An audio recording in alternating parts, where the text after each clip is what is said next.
रतनपुर गांव में संपत और कप्ता नाम के दो व्यक्ति रहते थे।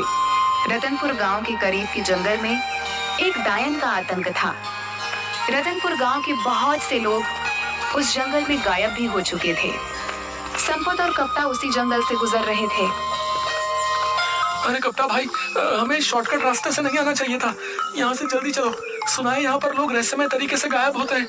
ये जंगल बड़ा ही डरावना है। अरे मेरा चेला होकर तू बुजदिलों जैसी बातें कर रहा है।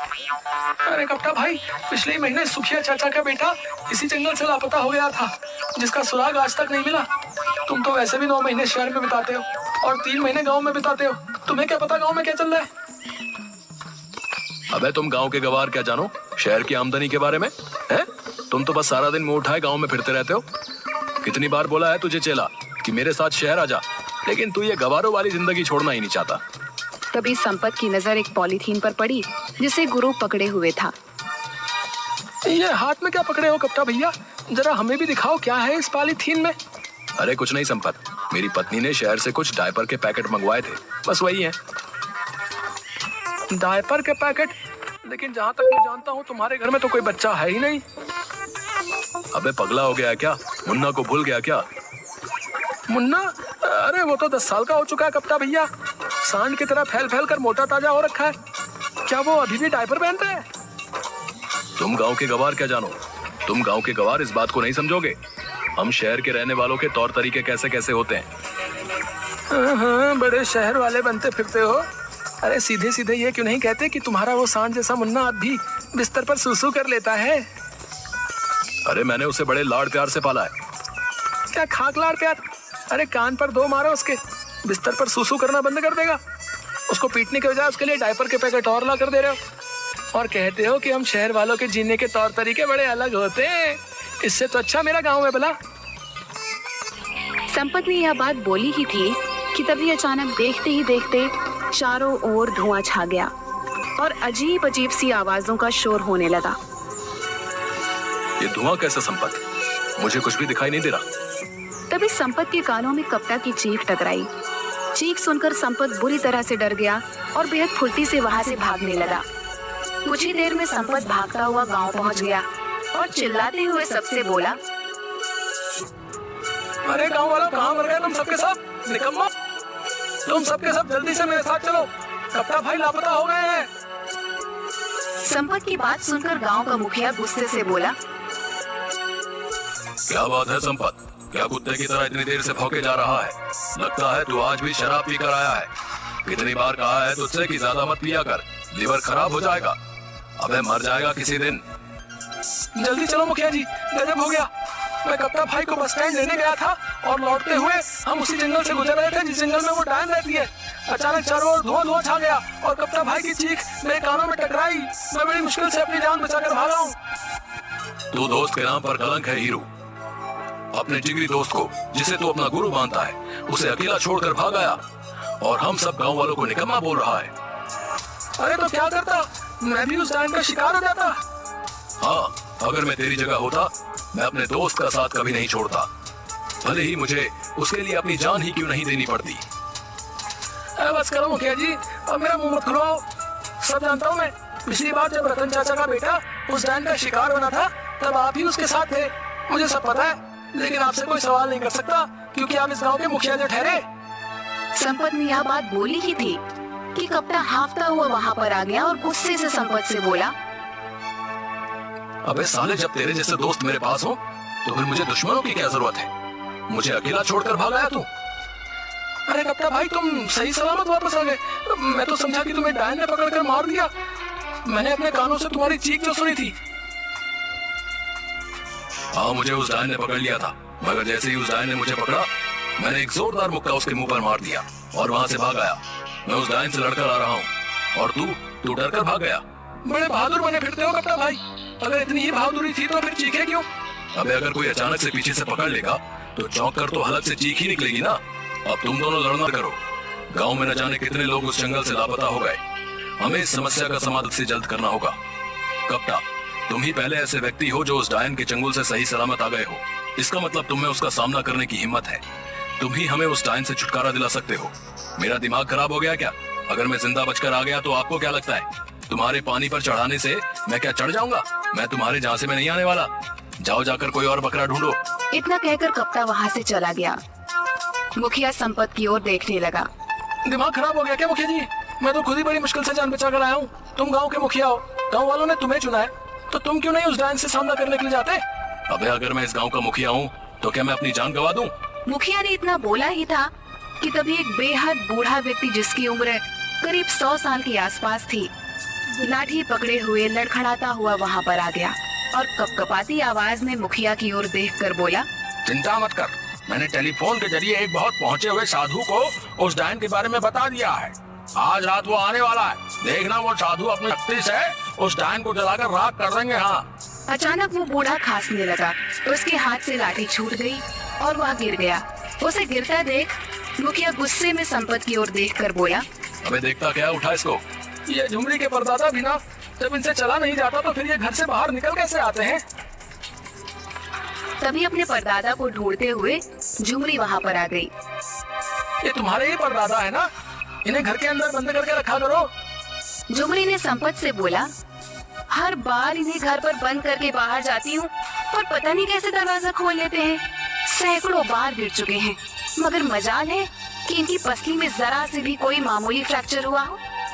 पता नहीं क्या खाया होगा इन्होंने जवानी में। झुमरी अपने परदादा को लेकर वहाँ से चली जाती है। रात का समय था।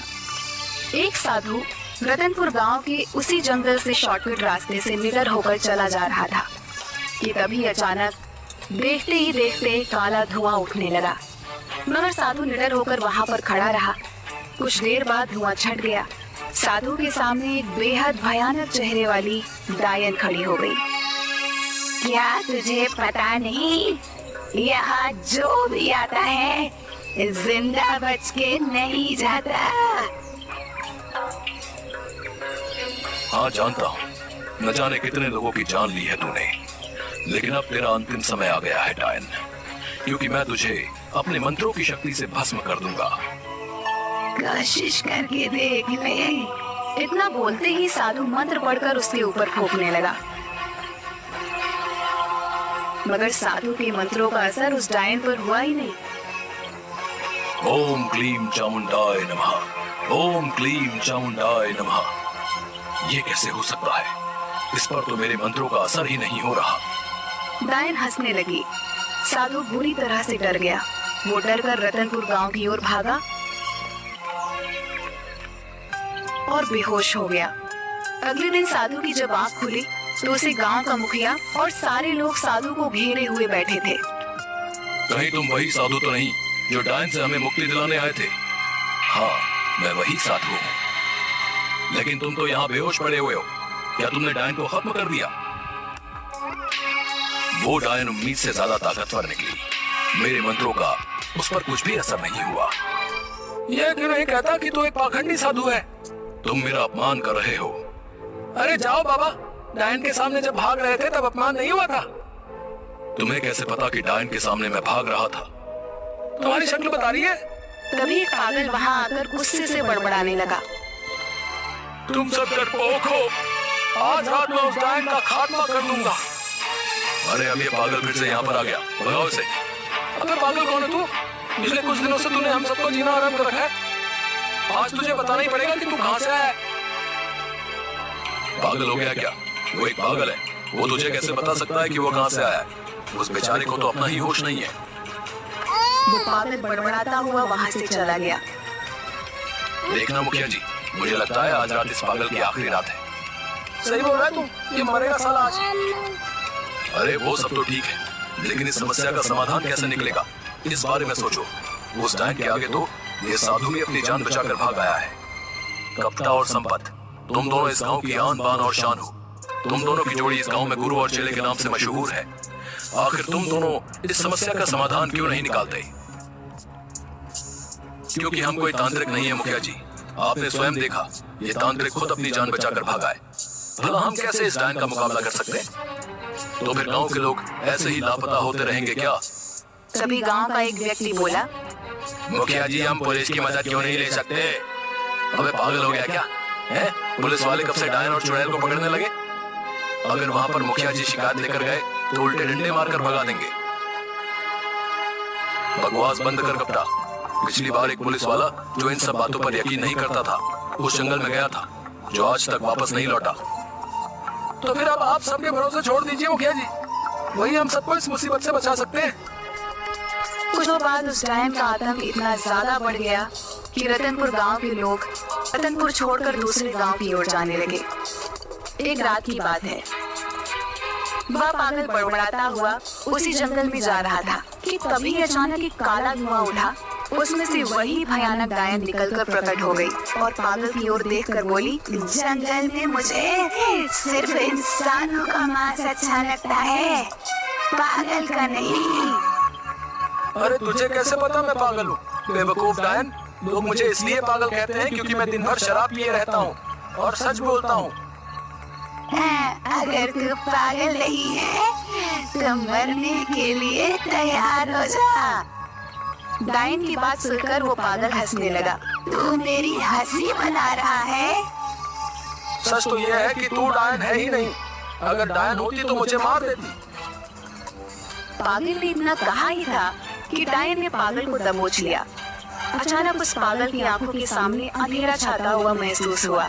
कुछ देर बाद जब उसकी आंख खुली तो उसने अपने आप को जंगल की एक बंद काल कोठरी में पाया, जहां रतनपुर गांव के वो सारे लोग मौजूद थे जो लापता हो गए थे। उन सब के हाथ पैर बंधे हुए थे। उन्हीं में से एक व्यक्ति ने पागल से बोला, अबे बेवकूफ, क्या जरूरत थी तुझे यहाँ पर आने की? आज रात वैसे भी हम सबको विदेश भेज दिया जाएगा। ये सारे के सारे लोग मानव तस्कर हैं। हमारे ही गांव का कोई व्यक्ति उनसे मिला हुआ है जिसने डायन को खौफ फैला रखा है। झूठ बोलते हो तुम, मैंने खुद देखा वो काला धुआं। उस धुएं में से वो जो डायन निकली। अरे वो सब केमिकल का कमाल था। आज तकनीक के दौर में कोई भी मेकअप करके चुड़ैल डायन बन सकता है। फिल्में नहीं देखी क्या? अरे यार तू तो पागल है, मैं तुझे क्या बताऊं। तभी एक और व्यक्ति वहाँ हंसते हुए आ गया। तुम तो रतनपुर गांव के व्यक्ति हो, तुम्हारा नाम कप्ता है।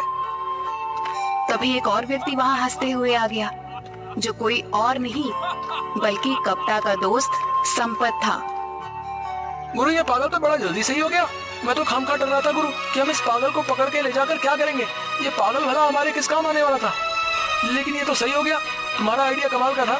देखना संपत, आज की रात हम इन सबको शहर शिफ्ट कर देंगे और वहाँ से इन सबको पकड़कर विदेश में ले जाया जाएगा। उसके बाद हम देखते ही देखते माला माल हो जाएंगे। तुझे अंदाजा भी नहीं है संपत, हम इतने पैसे वाले हो जाएंगे कि रतनपुर गांव जैसे न जाने कितने गांव खरीद लेंगे। कप्ता ने यह कहा ही था कि तभी उस पागल ने अपनी फटी हुई जेब से पिस्तौल निकालकर एक हवाई फायर कर दिया। सब कुछ इतना जल्दी हुआ कि कप्ता और संपत अचानक चौंक गए। गुरु इसके हाथ में तो पिस्तौल है। ये कोई पागल नहीं, ये कोई पुलिस वाला लगता है। हमने पागल समझकर इसे हाथ पैर भी नहीं बांधे। तू सही कह रहा हीरो, लगता है हम दोनों बड़ी चूक खा गए। देखते ही देखते पुलिस ने उन सबको घेर लिया। सारे पुलिस अधिकारी उस पागल को सैल्यूट करने लगे। वह पागल व्यक्ति कोई और नहीं बल्कि क्राइम ब्रांच ऑफिसर अशोक था। मुझे इंटेलिजेंस से सूचना मिली थी कि रतनपुर गांव में बहुत से लोगों की मानव तस्करी होने वाली है, इसलिए मैं कुछ दिनों पहले यहाँ की छानबीन करने के लिए आ गया था। यहाँ आकर डायन की अफवाह सुनकर मुझे पक्का यकीन हो गया कि कोई और नहीं बल्कि कोई मानव तस्कर ही होगा जिसने डायन का खौफ फैला रखा है, ताकि पुलिस और लोग डर की वजह से इस जड़ की तह तक न जाएं। और इस काम के लिए मेरी मदद गांव के मुखिया ने की। तभी गांव का मुखिया और उसी साधु के साथ और लोग वहां पर आ गए। मुखिया मुस्कुराता हुआ बोला, मुझे तो उसी दिन तुम दोनों पर शक हो गया था जिस दिन तुम दोनों डायन के चंगुल से बचकर आ गए थे। ऐसा इससे पहले कभी भी नहीं हुआ। सारा गांव डायन से डरा हुआ होता था और तुम दोनों के चेहरे पर कोई शिकन नहीं होती थी। मैं शुरू से ही क्राइम ब्रांच के इंस्पेक्टर अशोक को जानता था। मुझे पक्का यकीन हो गया था कि मेरे गांव में कोई डायन वायन का प्रकोप नहीं है, बल्कि ये तो किसी मक्कार इंसान की ही करतूत है। और तुम दोनों के ऊपर शक उस दिन और ज्यादा पक्का हो गया जिस रात डायन से मेरा सामना हुआ। डायन को भगाने के लिए मैंने बेहद प्राचीन मंत्र पढ़कर फूंके, मगर डायन टस से मस नहीं। कहां से होगी, क्योंकि मेरे सामने तो डायन थी ही नहीं। वो मंत्र डायनों और चुड़ैलों के लिए थे, इंसानों के लिए नहीं। कप्ता और संपत को गिरफ्तार करके जेल भेज दिया गया और सारे गांव वालों को डायन से मुक्ति मिल गई।